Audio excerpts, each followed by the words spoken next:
नमस्ते। हम लोग शुरू कर रहे हैं पतंजलि योग दर्शन। सो योग दर्शन के सबसे पहले इस ग्रंथ के दो नाम हैं, योग दर्शन एंड योग सूत्र। ठीक है। और योग को तीन तरीके से चैंट किया जाता है। फर्स्ट ऑफ ऑल योगा, योग एंड योग। कौन सा ठीक है? काफी लोग सिर्फ इसी कंफ्यूजन में रह जाते हैं। फर्स्ट ऑफ ऑल सबसे पहले हम योगा वर्ड की चैंटिंग को समझते हैं। तीनों ही ठीक है, कोई भी इसमें रॉन्ग नहीं है। इट्स बिकॉज ऑफ द ये सिर्फ लैंग्वेज का डिफरेंस है। This one we chant in English, ये संस्कृत में, एंड ये हिंदी में। अब आप कहेंगे कि हमने क्या फिर योग दर्शन शब्द जो लिखा है वो हमने हिंदी में लिखा है? तो ऐसा नहीं है। संधि और समास नाम की चीज होती है। जैसे एक इंग्लिश ग्रामर होता है सेम एज इट इज, उससे कहीं ज्यादा डीपर संस्कृत ग्रामर होता है। संस्कृत ग्रामर में संधि और समास की वजह से, जैसे आप लोगों ने सुना होगा कि इंग्लिश में जैसे वर्ड साइलेंट हो जाते हैं, संस्कृत में साइलेंट नहीं होते हैं, बट उनकी चैंटिंग के साथ में संधि लगने की वजह से वर्ड्स को पढ़ने का तरीका बदल जाता है। जब हम उसको अलग अलग करते हैं संधि और समास के माध्यम से, उसके थ्रू जो आपका काफी बड़ा पैराग्राफ है उसको सिर्फ एक शब्द में कह दिया जाता है। तो मल्टीपल जगहों पर हम संस्कृत में देखते हैं काफी लंबे लंबे, एक ही सिंगल वर्ड ही काफी लंबा हो जाता है, एक सिंगल वर्ड में ही पूरा एक मंत्र, एक श्लोक या एक सूत्र खत्म हो जाता है। उसी तरह उसी का प्रयोग करते हुए यहाँ पर ये विसर्ग जो है, दैट्स वी कॉल विसर्ग, ये जो विसर्ग है ये दोनों यहाँ से गायब हो चुके हैं। हम लोग दैट्स वाई इसको योग दर्शन पढ़ते हैं। योग शब्द का क्या अर्थ है, क्या मीनिंग है योग शब्द का? योग शब्द के मीनिंग को जब हम समझने के लिए जाते हैं तो सेम थिंग हम संस्कृत ग्रामर में एंट्री करते हैं।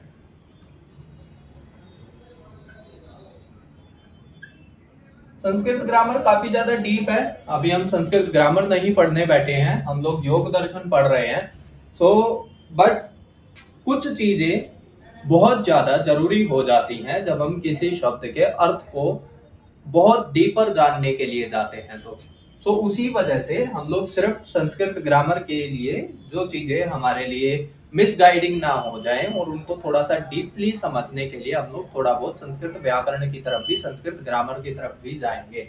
यहाँ पर जहां अब आप योग शब्द को, इसके अर्थ को जानने के लिए, किसी भी शब्द के अर्थ को जानने के लिए संस्कृत में संस्कृत ग्रामर की बुक्स का जो है बुक्स की हेल्प ली जाती है। संस्कृत ग्रामर में एक ग्रंथ है धातु पाठ,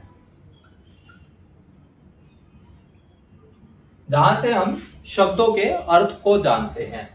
तो उन्हीं के उसी धातु पाठ से 3 धातुएं हैं जिनके माध्यम से हम योग शब्द के अर्थ को जानते हैं।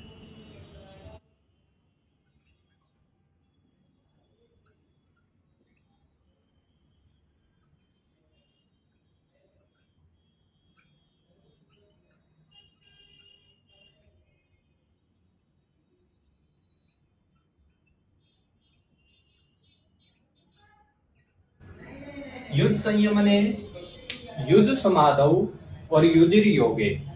संयमने मीन्स कंट्रोल, समाधौ means deep state of meditation, योगे मीन्स जोड़ना।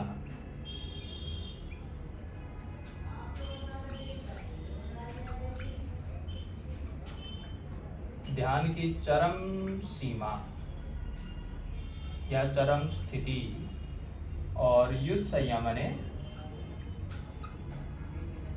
कंट्रोल रखना। अब कंट्रोल किस पर करना है, या ध्यान की चरम सीमा क्या है, या जोड़ना किसको है, ये क्या चीजें हैं, इनको डीपली समझने के लिए हम योग दर्शन ग्रंथ को पढ़ेंगे। योग शब्द को आपने जान लिया, अब दर्शन शब्द को भी हम एक बार समझ लेते हैं। अगर हम नॉर्मल वर्ड्स टू वर्ड्स जाएंगे, देखिए अब हर एक शब्द के अगर हम डीपली जाएंगे, हर शब्द के अगर हम धातु पढ़ने जाएंगे तो वो अननेसेसरी होगा। सो अभी हम इसको भी, खैर मैं एक बार में बता देता हूँ। दर्शने धातु से जो है दर्शन शब्द बनता है।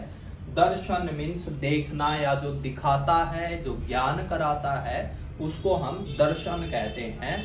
हिंदी में या इंग्लिश में हम इसको फिलोसफी कहते हैं, इंग्लिश में हम इसको फिलोसफी कहते हैं। सो इंडियन फिलोसफीज या इंडियन दर्शन कितने हैं, सबसे पहले हम दर्शन को समझते हैं। सो इंडियन दर्शन टोटल 9 है, 9 इंडियन दर्शन हैं। अब 9 अलग अलग फिलोसफीज हैं, उनमें से 6 दर्शन ऐसे हैं जो आस्तिक हैं,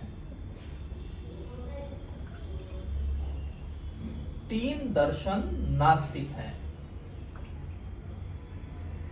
अब यहां पर आप आस्तिक और नास्तिक वर्ड से क्या समझते हैं? आप समझेंगे कि आस्तिक शब्द है जो ईश्वर में, जो गॉड में बिलीव करता है, नास्तिक है जो गॉड में नहीं बिलीव करता। परंतु ऐसा नहीं है। आस्तिक का मतलब होता है किसी भी चीज में विश्वास रखने वाला, नास्तिक का अर्थ होता है किसी भी चीज को नकारने वाला, विश्वास उसमें नहीं रखने वाला। इट्स डिपेंड कि हम कहाँ पर आस्तिक शब्द यूज कर रहे हैं, कहाँ हम नास्तिक शब्द यूज कर रहे हैं।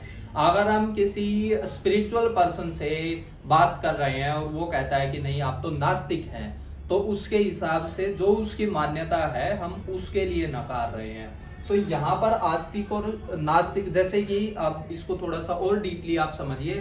अगर आप मुस्लिम हैं और आपके सामने कोई हिंदू पर्सन बैठा हुआ है तो वो आप उसको नास्तिक कह सकते हैं, और हिंदू की भाषा में मुस्लिम नास्तिक हो जाएगा, क्रिश्चियन की भाषा में हिंदू या हिंदू की भाषा में क्रिश्चियन। इस तरह से आप आस्तिक या नास्तिक हो सकते हैं। यहाँ पर योग दर्शन में आस्तिक और नास्तिक शब्द का अर्थ है कि जो वेदों में विश्वास रखने वाला या जो वैदिक पद्धति में, वेदों की भाषा में यकीन रखने वाला, विश्वास रखने वाला, वेदों के ज्ञान में पूर्णतः सहमत होने वाला।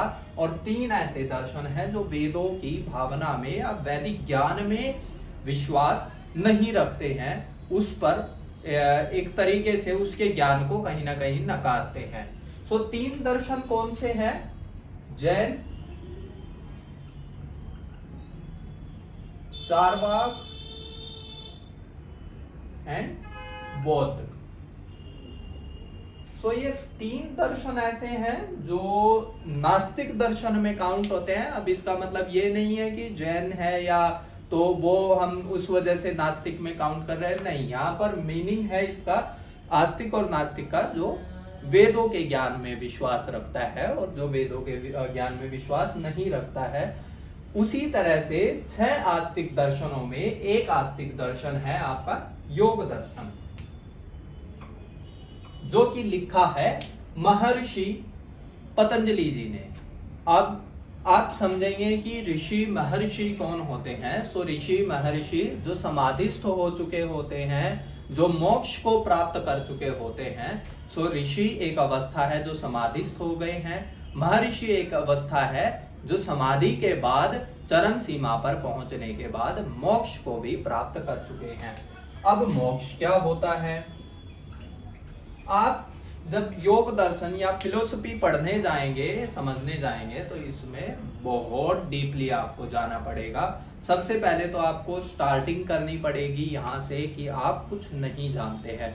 अगर आप कहेंगे आप सब कुछ जानते हैं ऑलरेडी, आप या किसी एक धर्म को लेकर के आप जैसे चलेंगे, आप मान लीजिए अगर हिंदुइज्म को लेकर के चलेंगे तो वेद आपका मूर्ति पूजा को टोटली नकारते हैं। अब अगर आप मुस्लिम बन करके चलेंगे तो बहुत सारी चीजें हैं जो वेद जो है मतलब वेदों की और कुरान की भाषा मैच नहीं होती है। आप जैन में जाएंगे, बौद्ध में जाएंगे, तो ये एक रिलीजियस बुक नहीं है, रिलीजियस ग्रंथ नहीं है। सबसे पहले तो आप अपने आप को बिल्कुल एक साइड में रख करके एक दर्शन को पढ़ने के लिए आप चलिए, उसको समझने के लिए आप जाइए, और अपने ज्ञान को अभी तक जो आपने पढ़ा समझा है उसको कुछ समय के लिए साइड रख दीजिए। जब आपका ये योग दर्शन कंप्लीट हो जाएगा तब आप अपनी मान्यता अपने सामने रख सकते हैं। जैसे कि ये कुछ इस प्रकार है कि आपने एलोपैथी की भी ज्ञान ले लिया, आपने आयुर्वेदा का भी ज्ञान ले लिया, तब आप बता सकते हैं कि कौन सा अच्छा है। आपने 1 महीना जिम कर लिया, 1 महीना योगा कर लिया, तो आप दोनों के अलग अलग बेनिफिट्स बहुत अच्छे से आप एक्सप्लेन कर सकते हैं। बट अगर आपने आज तक सिर्फ जिम ही किया है और आप योगा को एक्सप्लेन करने जाएंगे, so it will be difficult for you. और ये बहुत ज्यादा एक मिथ हो सकता है समझने वालों के लिए, समझाने वालों के लिए भी। Same thing with the yoga. अगर आप योगा को समझते हैं, आज तक जिम को नहीं जानते, तो आप जिम के बारे में कमेंट करेंगे, उसके बारे में ज्ञान देंगे, तो वो ज्ञान अननेसेसरी होगा, व्यर्थ होगा। बट अगर आप दोनों को जान लेंगे, दोनों को समझ लेंगे, तो आप फिर उसमें से तोल सकते हैं, एक मैच्योर पर्सन की तरह देख सकते हैं कि यहाँ पर क्या चीज, कब आपको किस चीज की आवश्यकता है। सेम थिंग, इसको जस्ट एक नॉलेज के तरीके से लीजिएगा, इसको अपने रिलीजन से या किसी भी चीजों से कनेक्ट करने की कोशिश मत कीजिएगा। जब पूरा योग दर्शन आप पढ़ लेंगे, तब आप डेफिनेटली कमेंट कर सकते हैं, तब आप डेफिनेटली एक डिसीजन बना सकते हैं, इट्स गुड और bad, what is it, about everything. आप अपना डिसीजन उसके बाद बना सकते हैं। सो इसमें योग दर्शन में 4 पाद होते हैं। पाद मतलब होता है संस्कृत में स्टेप्स। अब संस्कृत भाषा में योग दर्शन को लिखा गया है, तो समझना थोड़ा सा डिफिकल्ट हो सकता है, काफी वर्ड्स मिसमैच हो सकते हैं, तो डीपली इसको समझने की कोशिश कीजिएगा। पाद मतलब होता है स्टेप्स। स्टेप्स मीन्स आपके 4 चैप्टर्स, मतलब 4 कदमों में योग दर्शन को लिखा गया है। 4 अलग अलग स्टेप्स हैं, 4 अलग अलग कदम हैं। अब उनमें से 4 कदमों के जो अलग अलग नाम हैं, उनके इस प्रकार है: समाधि पाद, साधन पाद, विभूति पाद एंड केवल्य। ये 4 अलग अलग चैप्टर्स हैं। इन 4 चैप्टर्स में आपका योग दर्शन समाप्त हो जाएगा। अब हम कल से प्रॉपर फर्स्ट सूत्र से शुरू करेंगे और समझेंगे कि जैसे दर्शन, योग दर्शन को हमने समझा, वैसे ही सूत्र क्या होता है, क्यों हम इसको सूत्र कहते हैं, श्लोक क्या होता है, मंत्र क्या होता है, क्या डिफरेंस है इन सब चीजों में। तो कल हम इसको समझेंगे एंड अथ योगानुशासनम से शुरू भी करेंगे आगे चैप्टर को।